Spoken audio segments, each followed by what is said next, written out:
Volkswagen. For decades, that name meant something. Trust, rock-solid engineering, a car your family could count on, an empire built on reliability. But in their obsession to become number one in the world, they made a mistake. A multi-billion-dollar mistake that poisoned the air and shattered the trust of millions. This is the story of how they threw it all away. For an engine, the engine at the heart of it all, the EA189. This wasn't some engineering oops. This was a lie, written in code, a scandal that would bring one of the world's biggest car makers to its knees and change the game forever. To get how this happened, you have to go back to the early 2000s. Volkswagen had one single goal that consumed them, to be the biggest car manufacturer on the planet. And to do that, they had to win the one market that always gave them trouble, the United States.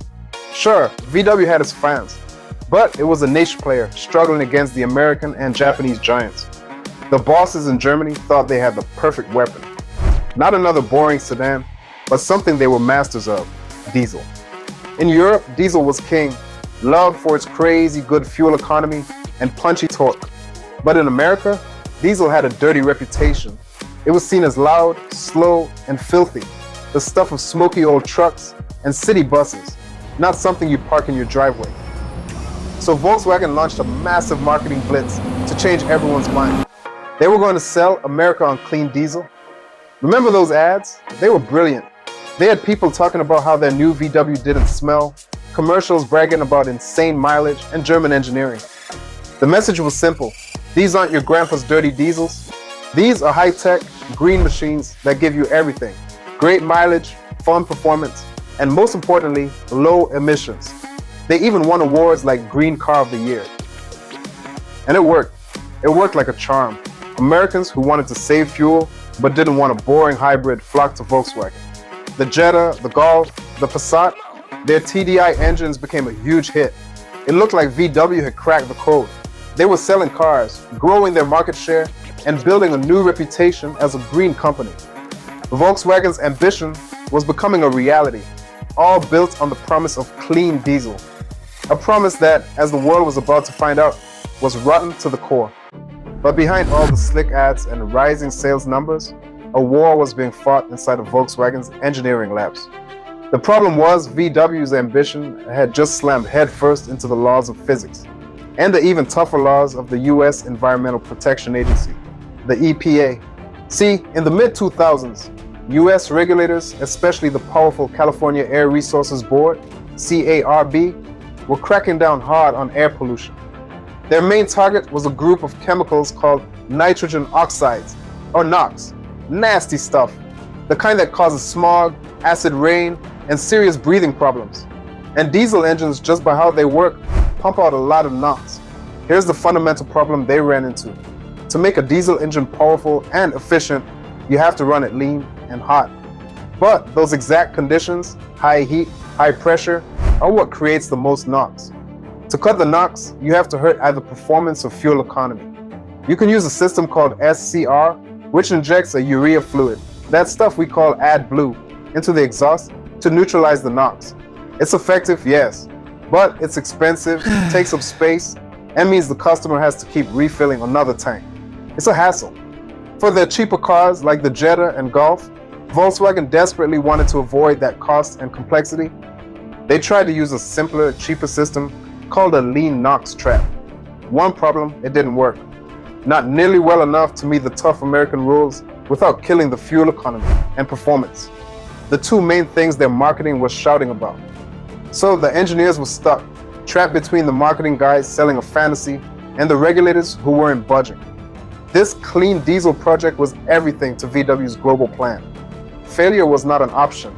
And when you push engineers into a corner with impossible demands, sometimes they don't innovate, they cheat. Faced with a problem they couldn't solve, Volkswagen didn't engineer a miracle. They engineered a lie. The weapon of choice, a piece of software hidden inside the brain of the engine, the ECU, and the engine at the heart of it all was the type EA189. Its solution was what the world would come to know as a defeat device. It sounds like something from a spy film, but the idea was brutally simple. This wasn't a physical part, just a few lines of code buried in the car's computer. And that code had one job, to figure out when the car was being put through an official emissions test. How did it know? The test is always the same. It's done in a lab, on rollers, with the steering wheel perfectly straight for a set amount of time, following a set pattern. The car's computer was watching everything: steering angle, wheel speed, how long the engine was running.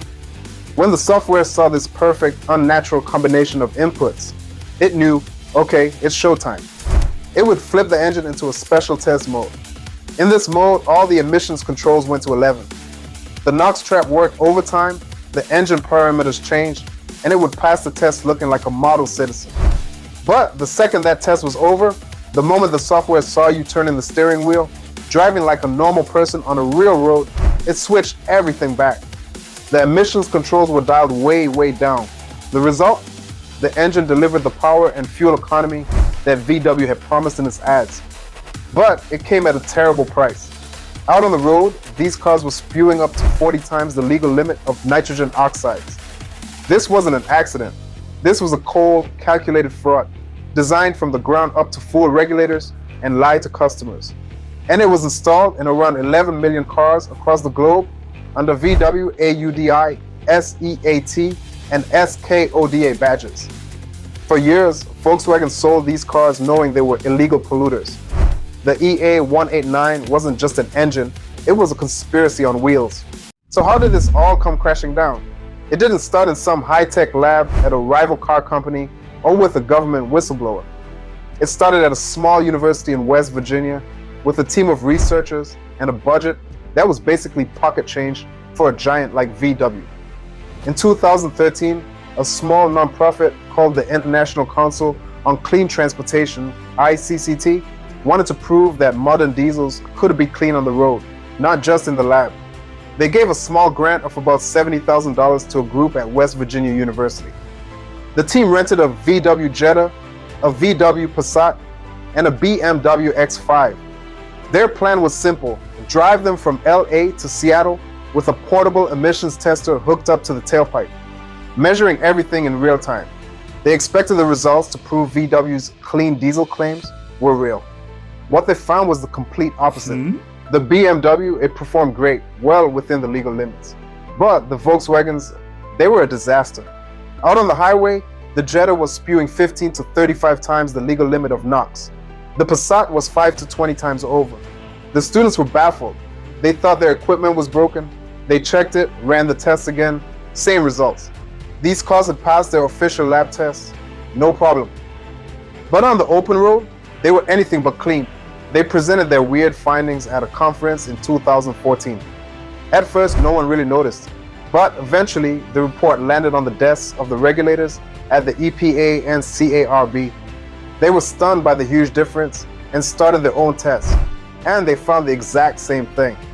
When confronted, VW's first response was to blame technical glitches and unexpected conditions. For over a year, they stalled, they delayed, they made excuses. But the regulators didn't let go. Finally, facing the threat of not being allowed to sell their 2016 cars, Volkswagen cracked.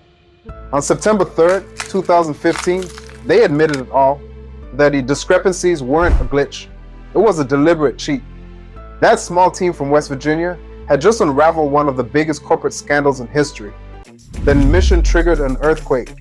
The scandal got a name, Dieselgate, and it went global overnight. The fallout was fast and brutal. VW's stock price crashed by over a third in days, wiping out billions in value.